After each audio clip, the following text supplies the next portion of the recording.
My name's Sarah, and I'm about to turn 20. Right now, I'm knee-deep in finals week at college, where I'm studying finance. It's a tough major, but I've always had a knack for numbers. As I sit here in my dorm room, surrounded by textbooks and empty coffee cups, I can't help but think about my upcoming birthday. My family's planning to celebrate it once I finish my exams. Family celebrations, they always leave a bitter taste in my mouth. Growing up, I always felt like the black sheep. My older sister, Emma, is 25 now. She's always been the golden child, the one my parents doted on. Me? I was just there. An afterthought. I remember this one time when I was 8. It was Emma's 13th birthday, and my parents threw her this massive party.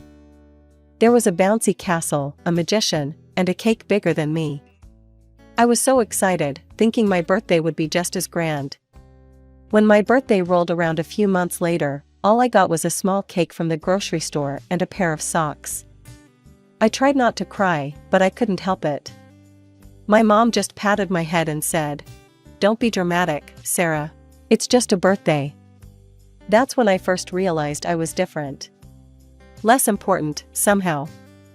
As I grew older, the feeling only intensified. Emma got the newest phone every year, while I inherited her old ones. She got designer clothes, I got hand-me-downs. When she graduated high school, my parents bought her a car. When I graduated, they gave me a gift card to the local bookstore. My grandmother, though? She's different. She's always treated me like I was special. When I told her I wanted to study finance, she was thrilled. "You've got a good head on your shoulders, Sarah," she said. "You'll go far." And now, she's insisted on arranging my birthday celebration. She even gave my parents several $1,000s to make it happen. I was shocked when I heard about it. My parents usually brush off my birthdays, but they didn't argue with Grandma. They just took the money and told me to focus on my exams. I overheard Emma throwing a fit about it. "Why does she get a big party?" she whined. "I could use that money for a trip I've been wanting to take." Grandma shut her down quick. "Hush now, Emma. Everyone spoils you as it is. Didn't I just give you 10 grand for rent? And you're still living at home." Emma went quiet after that. I couldn't help but feel a little smug. So here I am, cramming for my last exam. It's tomorrow, and then I'm free. Free to celebrate my birthday, free to feel special for once. The next day, I walked out of my last exam feeling like a weight had been lifted off my shoulders. My classmates were chattering excitedly about summer plans, but all I could think about was my upcoming birthday celebration. As I made my way back to my dorm, my phone buzzed with messages. My college friends were wishing me an early happy birthday, knowing I'd be heading home soon. It felt good to be remembered, even if it was just by people I'd known for a couple of years.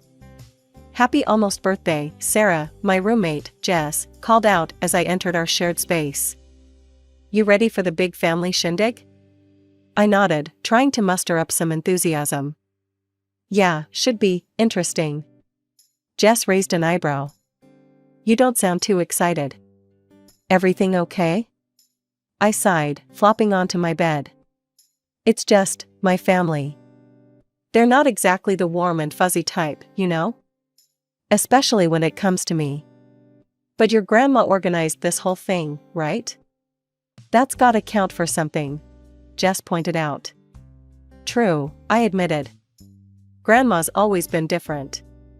She actually seems to like me." As I packed my backpack for the trip home, I couldn't shake off a nagging feeling in the pit of my stomach. It was a mix of hope and dread, hope that for once, my birthday would be special, and dread that somehow, it would all go wrong. The bus ride home felt longer than usual. My mind kept wandering to what awaited me. Would the house be decorated? Would there be a cake? Would my parents actually look happy to see me? As I walked up the driveway, I took a deep breath. The house looked normal. No balloons, no streamers, nothing to indicate a celebration was about to happen. But maybe they were keeping it all inside, I thought, trying to stay positive.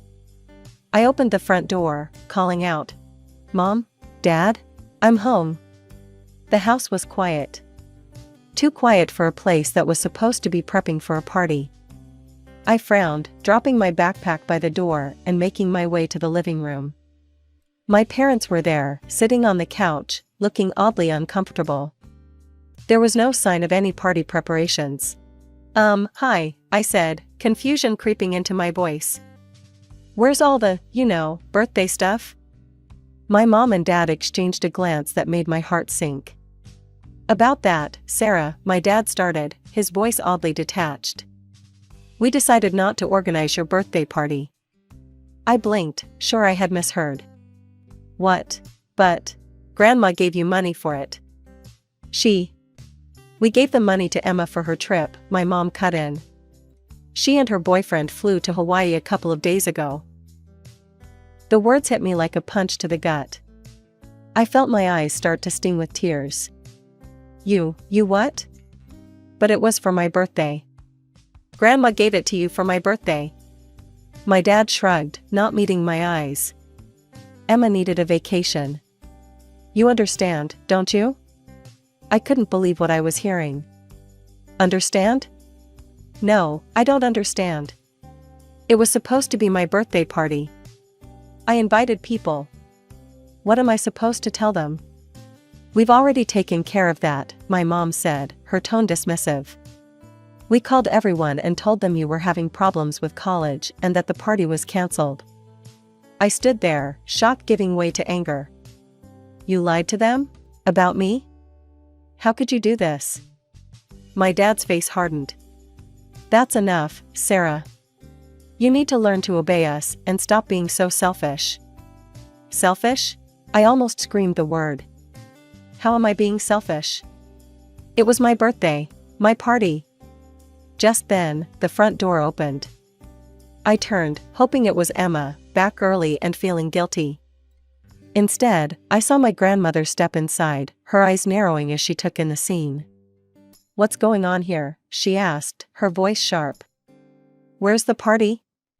I looked at my parents, waiting to see how they'd explain this away. They hesitated, fumbling for words. In that moment, something in me snapped. "There is no party, Grandma," I said, my voice shaking. "They gave the money to Emma for a trip to Hawaii instead." The look on my grandmother's face was one I'd never seen before. It was a mix of fury and disappointment, all directed at my parents. "Is this true?" she demanded. My parents couldn't meet her gaze. Their silence was all the confirmation she needed. Grandma turned to me, her expression softening. "Sarah, dear, go pack your things. You're coming with me." I didn't need to be told twice. As I rushed to throw some clothes into my backpack, I could hear my grandmother's voice, low and angry, talking to my parents. I couldn't make out the words, but the tone was clear. When I came back downstairs, Grandma was waiting by the door. Without a word to my parents, we left the house and got into her car. As we drove away, I finally let the tears fall. 20 years of feeling unloved and unwanted came pouring out. Grandma reached over and patted my hand. "Don't you worry, dear," she said, her voice gentle but firm. "We'll sort this out. You deserve better than this, and it's high time someone showed you that." Grandma drove us to her house, a beautiful 2-story home on the outskirts of town. As we pulled into the driveway, she turned to me with a determined look in her eyes. "This might not be the party you were expecting, Sarah, but we're going to celebrate your birthday properly." Once inside, Grandma immediately got on her phone. I watched in amazement as she ordered what sounded like enough food to feed an army, all for rush delivery. "I hope you're hungry," she said with a wink as she hung up. "We've got quite a feast coming our way." As we waited for the food to arrive, Grandma bustled around the kitchen, pulling out her best china and silverware. I offered to help, but she shooed me away. "It's your birthday, dear. You just relax." So I sat at the kitchen table, watching her work. After a few minutes of silence, I couldn't hold back anymore. "Grandma," I started, my voice small. Why don't they love me?" She paused in her preparations, turning to face me with a sad look in her eyes. For a moment, she seemed to be wrestling with something internally. Then she sighed and sat down across from me. "Oh, Sarah," she said, reaching out to take my hand. "I suppose it's time you knew the truth." My heart started racing. The truth about what? Grandma took a deep breath. "Your parents, they didn't want you to be born." The words hit me like a physical blow. I felt the air leave my lungs as if I'd been punched. "What?" "They thought Emma was enough," Grandma continued, her voice gentle but firm. "But I convinced them to have you. Your mother, she had a difficult pregnancy, and the birth was complicated. She almost died." I felt tears welling up in my eyes again. So it's my fault?" "No," Grandma said forcefully. "No, Sarah, it's not your fault at all. These things happen sometimes. But your mother, she tried to avoid you after that. And your father and Emma followed her lead." I sat there, stunned. All these years, I'd known something was off, but I'd never imagined this. Just then, the doorbell rang. Our food had arrived. As Grandma went to get it, I sat there, trying to process everything I'd just learned. The next few hours passed in a blur. Grandma and I ate our way through a ridiculous amount of food. She regaled me with stories from her youth, making me laugh, despite the heaviness in my heart. As the night wore on, I found myself relaxing, truly enjoying my birthday for the first time in years. As we were finishing up the last of the cake, Grandma's phone rang. She glanced at it, then back at me with a mischievous glint in her eye. "It's your sister," she said. "Shall we see what she has to say?" I nodded, curiosity getting the better of me. Grandma put the phone on speaker. "Hello?" Emma's voice came through, sounding panicked. "Grandma? Why is my card blocked? What's going on?" Grandma's voice was cool when she replied. "Hello, Emma. I see you've discovered there are consequences for your actions." "What? What actions? What are you talking about?" Emma's voice was rising in pitch. "Your behavior, and that of your parents, has been absolutely shameful," Grandma said firmly. "Taking money meant for your sister's birthday for your own selfish desires? I'm deeply disappointed in you." There was a pause, then Emma's voice came back, angry now. "Oh, come on. Mom and Dad did the right thing giving me that money. Sarah doesn't need some big party. You're just a crazy old woman who—" "That's quite enough," Grandma cut her off, her voice like steel. "I've heard all I need to hear." And with that, she hung up. I stared at her, wide-eyed. "Grandma, did you really block her card?" She nodded, a satisfied smile on her face. "I did. And your parents' account too. It's time they learned to stand on their own 2 feet." As if on cue, the phone started ringing again. This time, it was my parents. Grandma ignored it, turning back to me. "Now then," she said, as if we hadn't just dropped a bombshell on my family's finances. "How about we plan out the rest of your birthday week?" The days I spent with Grandma were like a dream, a stark contrast to the nightmare that had been my birthday. For once, I felt truly loved and appreciated. We went shopping, visited museums, and just enjoyed each other's company. But all good things must come to an end, and soon it was time for me to return to my dorm and focus on my summer classes. As I unpacked my bags in my small dorm room, my phone buzzed. I glanced at it, seeing a flood of notifications, missed calls, and messages from my parents and Emma. With a sigh, I sat on my bed and started scrolling through them. The first one was from my mom. "Sarah, you need to talk to your grandmother right now. This is unacceptable." Then my dad. "We're your parents. You owe us your loyalty. Make her unblock our accounts." Emma's messages were even worse. "You little brat. Is this what you wanted? To ruin everything for us? We're stuck in Hawaii because of you. Fix this now." I felt my hands shaking as I read through them all. The audacity they had to demand my help after what they'd done was mind-boggling. I took a deep breath and typed out a response. This is between you and Grandma. I won't get involved. Please don't contact me about this again. I hit send and then blocked their numbers, but the peace didn't last long. They started calling from different numbers, leaving voicemails filled with demands and insults. During one particularly nasty call that I mistakenly answered, my mother's words cut deep. "You ungrateful little trash," she spat. "I should have never given birth to you. I should have had an abortion instead." That was the last straw. I ended the call and blocked every number they tried to reach me from. Tears streamed down my face as I curled up on my bed, my mother's words echoing in my head. Over the next few weeks, I threw myself into my studies, trying to drown out the pain with textbooks and assignments. Occasionally, I'd call Grandma, seeking comfort in her calm, competent voice. "How are you holding up, dear?" she'd ask, her tone always warm and concerned. "I'm okay, Grandma," I'd reply, trying to sound stronger than I felt. "Just focusing on my classes." "That's my girl," she'd say, pride evident in her voice. "Remember, you're stronger than you know. Don't let them get to you." Her words were a balm to my wounded spirit. While my parents and sister had shown their true colors, Grandma had become my rock, my safe harbor in this storm. It was a crisp autumn day, about 2 months after the birthday fiasco. I was walking across campus, my mind preoccupied with an upcoming finance exam, when I heard someone call my name. "Sarah." I turned and froze. There, jogging towards me with a $1,000,000 smile, was Jake, my sister Emma's boyfriend. The same Jake who was with her in Hawaii. He was as handsome as ever, and I couldn't help but notice the envious glances from other girls as he approached. Before I could react, he swept me into a hug. I stood there, stiff and confused, as he pulled away, still grinning. "Jake, what are you doing here?" I managed to ask, acutely aware of the stares we were attracting. "I was hoping to run into you," he said, his voice smooth as silk. "Can we talk? There's a cafe just off campus."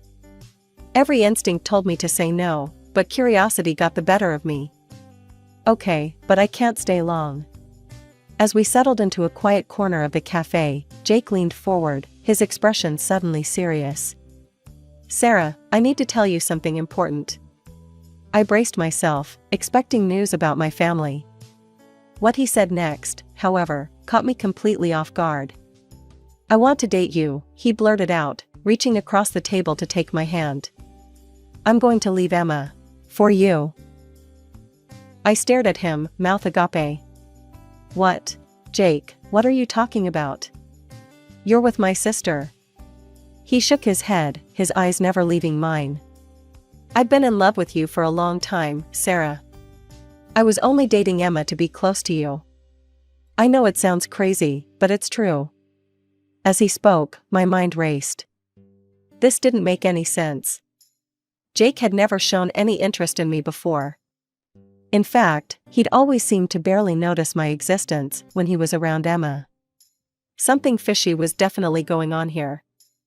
I decided to play along, to see where this would lead.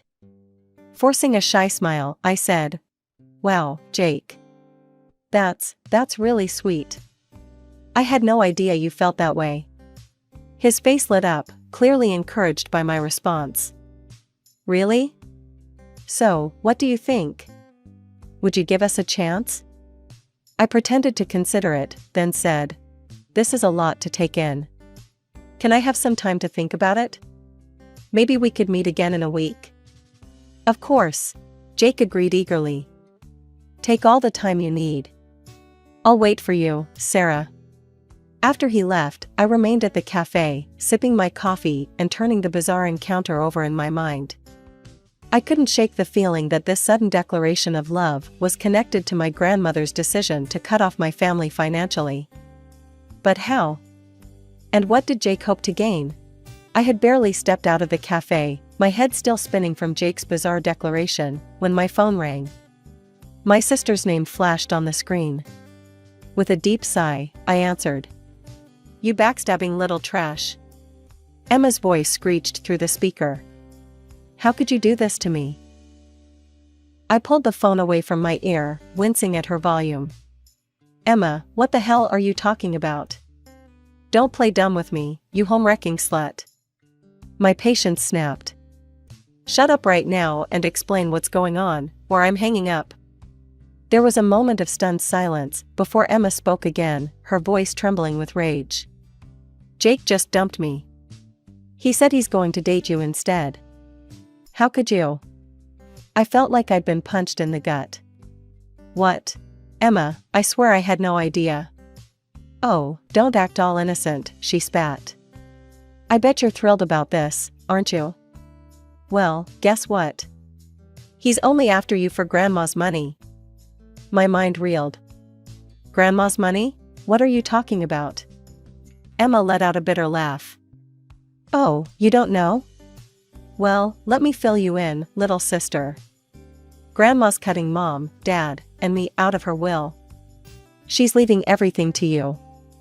I leaned against a nearby wall, feeling dizzy. But, why would she do that? Because she found out about Mom and Dad's plan, Emma said, her voice dripping with resentment. They filed to have her declared mentally incompetent so they could take control of her assets. But the old bat caught wind of it somehow. I felt sick. They did what? You heard me, Emma sneered. And now we're all cut off. Except for you, of course. The perfect little heiress. The pieces started falling into place. So that's why Jake suddenly wants to date me? Because of Grandma's money? Bingo, Emma said. Give the girl a prize. God, that vile old woman. I hope she... I cut her off, my voice cold. Don't you dare finish that sentence, Emma. I don't know who's worse in this situation, you and our parents for trying to steal from Grandma, or Jake for being a gold-digging snake. Emma gasped. How dare you? No, how dare you? I shot back. All of you. You're all despicable.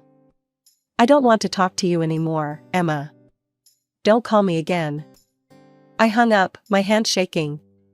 Tears pricked at my eyes, a mix of anger and hurt threatening to overwhelm me. How could my family do this? How could they be so cruel, so greedy? With shaking hands, I dialed Grandma's number. She answered promptly, her voice warm and comforting. Sarah, dear. Is everything all right? I took a deep breath. Grandma, I just found out about, well, everything. The inheritance, Mom and Dad trying to declare you incompetent. Is it true? There was a brief pause, then Grandma chuckled. Oh, my dear. I was wondering when you'd hear about all that drama. Yes, it's true. She proceeded to recount the tale, her voice filled with a mix of amusement and disappointment. You should have seen their faces when the commission showed up at my door. I invited them in for tea, answered all their questions, and even did a few Sudoku puzzles to prove my mental acuity. I couldn't help but smile, picturing the scene. So what happened? Well, Grandma continued. They left quite satisfied that I was of sound mind. Your parents' ridiculous claim was rejected, of course. After that, I had no choice but to protect my assets, and you, from their greed. I've left them the house, but the rest, well, that's all going to you, my dear. I felt overwhelmed. Grandma, I don't know what to say. You don't have to say anything, Sarah. Just promise me you'll use it wisely. I want you to take over the company one day, to build on what I've created. I promise, Grandma. I won't let you down. After that conversation, I threw myself into my studies with renewed vigor. My family, if I could even call them that anymore, became strangers to me. I blocked their numbers, ignored their attempts to reach out. They had shown their true colors, and I wanted nothing to do with them. A week after my conversation with Jake, true to his word, he showed up again. His confident smile faltered when he saw the cold look in my eyes. Sarah, he began, reaching for my hand. I pulled away. Save it, Jake, I spat. I know all about your little scheme. You and my sister deserve each other, you're both vile and mercenary. His facade crumbled instantly. "You're making a big mistake," he sneered. "You're a fool to refuse a guy like me." I couldn't help but laugh. "A guy like you? You mean a gold digger with no moral compass?" "No, thanks. I think I'll pass." As he stormed off, I felt a weight lift from my shoulders. I was free from the manipulation, the lies, the constant feeling of inadequacy that had plagued me for so long. Over the next few months, Grandma took me under her wing, teaching me the ins and outs of running a successful company. We spent weekends poring over financial reports, discussing business strategies, and planning for the future. "You have a good head for business, Sarah," she'd often say, beaming with pride. "You're going to do great things." For the first time in my life, I felt truly valued, truly loved. The pain of losing my parents and sister still lingered, but it was overshadowed by the joy of finding my place in the world.